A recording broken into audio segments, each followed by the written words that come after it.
Et bonjour et bienvenue dans cette nouvelle vidéo Excel support de formation où nous allons aborder les bases de données. Vous pouvez télécharger ce fichier dans un lien qui se trouve sous la vidéo dans sa description. Vous l'ouvrez avec Excel et s'il y a besoin, vous cliquez en haut à droite sur Activer les modifications. Alors, nous allons ici aborder les bases de données. Qu'est-ce que c'est? C'est tout simplement un tableau Excel qui répond à certains critères. Sur la feuille BDD location finie, BDD pour base de données en abrégé, bien sûr, vous avez une vraie base de données qui est typique dans Excel. C'est une base de données, par exemple, d'une agence de location. Allez, je vous la présente rapidos. Vous avez dans la colonne A des références de locataires, dans la colonne B la date d'entrée des locataires, à côté la date de sortie, puis la durée durant laquelle les locataires sont restés, la référence du bien où ils étaient, le nom de la résidence où ils étaient, le type de bien qu'ils avaient, T2, T3, T4, leur loyer, le montant des charges, la surface de l'appartement, le nombre de places de parking s'ils en avaient et le nombre de box s'ils en avaient. Voilà.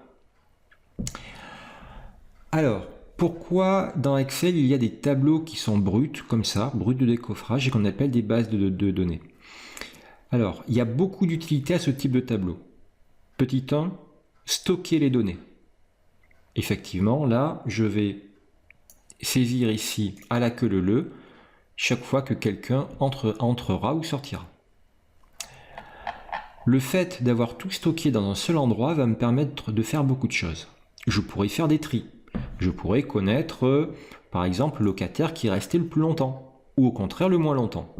Je pourrais trier simplement par ordre croissant ou décroissant.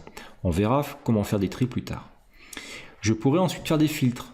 Filtrer, ça veut dire ne garder que les locataires que l'on veut, que les lignes que l'on veut.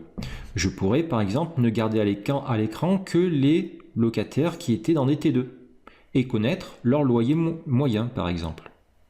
Je pourrais ne garder à l'écran que les personnes qui sont restées plus de 1 an dans la villa Épure, par exemple. Je pourrais connaître le nombre de personnes qui ont des places de parking, le nombre de places de parking pour chaque résidence, etc., etc.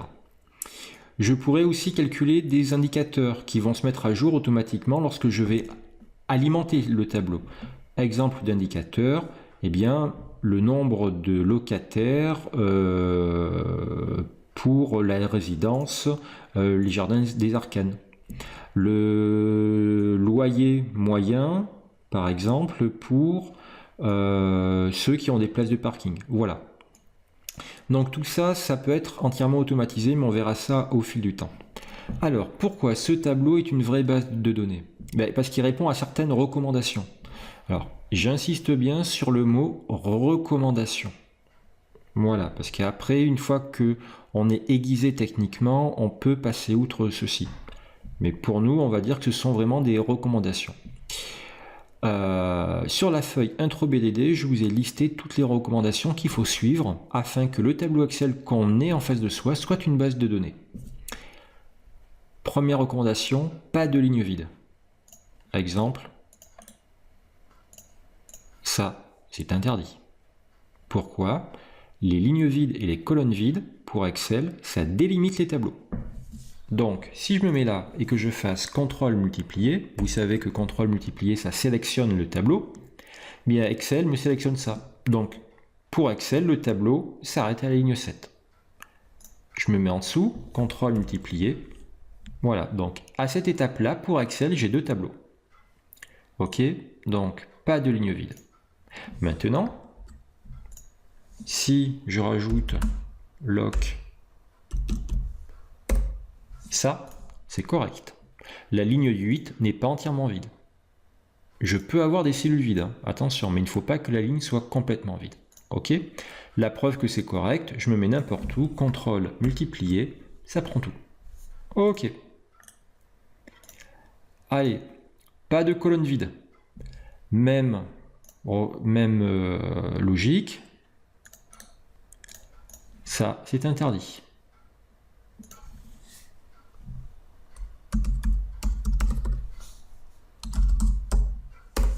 Ça, c'est tout à fait autorisé. C'est juste.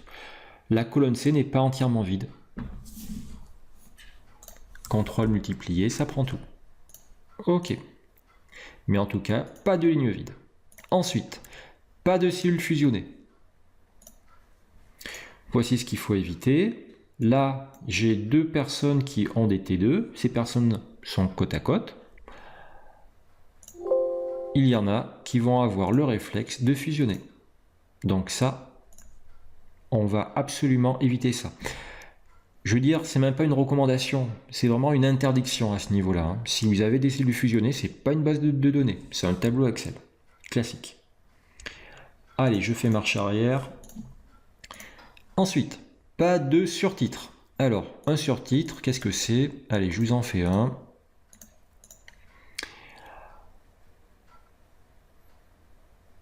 Hop, je prends tout ça, je fais fusionner.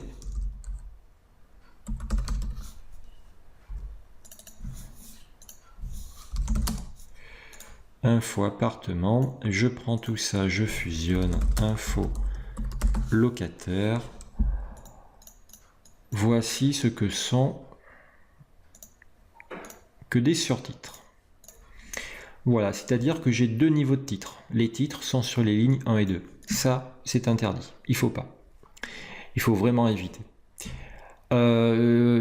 Si pour une raison ou une autre, il vous faut absolument des surtitres, dans ce cas-là, on va insérer une ligne vide entre les vrais titres de notre base de données et les surtitres. Le fait d'avoir mis une ligne vide dit à Excel que le tableau commencera à la ligne 3, tout simplement.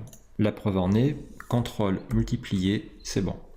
La ligne 2, vous pourrez après soit la réduire en hauteur, soit complètement, clic droit, masquer. Ici, ni vu ni connu, mais par contre, si je fais CTRL étoile, ça ne me prend pas la ligne 1. OK? Dans tous les cas, je vais vous inviter à éviter les surtitres. Allez, on supprime. Autre recommandation, sur chaque colonne, un titre. Ça, on évite. Un seul format. Là, attendez, je vais prendre par exemple, hop, la surface. Là, j'ai du numérique, vous êtes d'accord avec moi? Donc il est hors de question de trouver ici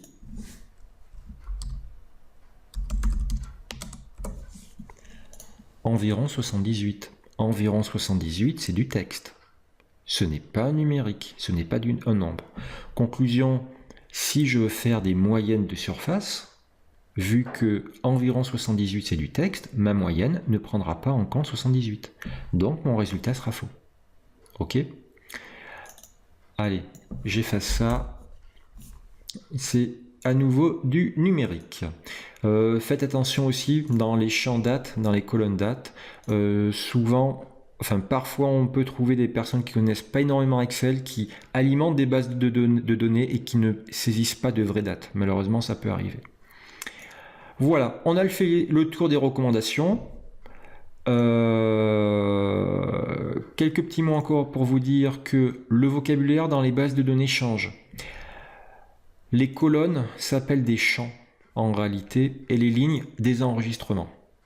Voilà, parfois dans certaines fenêtres d'Excel vous allez trouver le vocabulaire champ, ça veut dire colonne. On se souvient, pour sélectionner une base de données, CTRL multiplier, voilà, ça il n'y a pas de souci. Petit exercice, vous avez la feuille BDD location à refaire qui est là. Voici un exemple typique de tableau tout pourri, on peut le dire. Abominable. Nous avons des locataires avec leur civilité, leur nom de famille, leur prénom, leur statut, marié, pacsé, le nombre d'enfants, la catégorie socio-professionnelle et le revenu annuel des personnes. Voici une base de données, c'est du n'importe quoi. Alors pourquoi il y a une ligne vide ici? C'est peut-être parce que la personne est partie. Donc l'agent qui devait gérer ce tableau a pris tout ça et a fait supprime au clavier. Il a supprimé le contenu au lieu de supprimer la ligne, par exemple. Voilà, ici, pourquoi il y a marié? Sûrement parce que ce sont deux personnes, les personnes 3 et 4 sont mariées, sont mariées. Donc, ces deux lignes ont été saisies en même temps. Conclusion, la personne qui a saisi ce tableau-là s'est pas cassé la tête et au lieu de taper 2 fois marié, a fusionné les cellules. Pareil pour enfants. Donc, quand vous avez ce type de tableau-là, il faut investir du temps pour le remettre d'équerre. Alors, on va le remettre d'équerre très rapidos. Petit 1, on va supprimer tout ce qui est inutile. Allez, les lignes vides, on supprime. La 17, on supprime. Clic droit, hein, vous savez, clic droit sur les lettres des colonnes ou les numéros des lignes pour supprimer ou autre. Allez, on supprime. La ligne 1, je supprime, pas de surtitre. Donc ça, ce sont des titres que je conserve. Là, je vais d'ailleurs sélectionner tout. Et je vais défusionner. OK. Donc ça, civilité. Non. Prénom. Ici, marié, je le recopie vers le bas. Enfant aussi. Paxé, je le recopie vers le bas. Wolfonie aussi, l'agneau aussi, la Roche-Fréon aussi. Et je crois que c'était tout. Oui, c'est bon. Il doit plus y avoir il n'y a plus de cellules fusionnées. Voilà, donc ça nous a pris quelques dizaines de secondes pour remettre ce tableau d'équerre, mais au moins avec ce tableau-là, on pourra travailler. Voilà, écoutez, je vous remercie pour votre attention. N'hésitez pas à refaire ce tout petit exercice et à bien mémoriser ces recommandations-là, hein, surtout si vous débutez avec Excel. Et dans les prochaines vidéos, on va vraiment exploiter les bases de données. Si cette vidéo vous a plu, n'hésitez pas à vous abonner à la chaîne. Merci, à bientôt.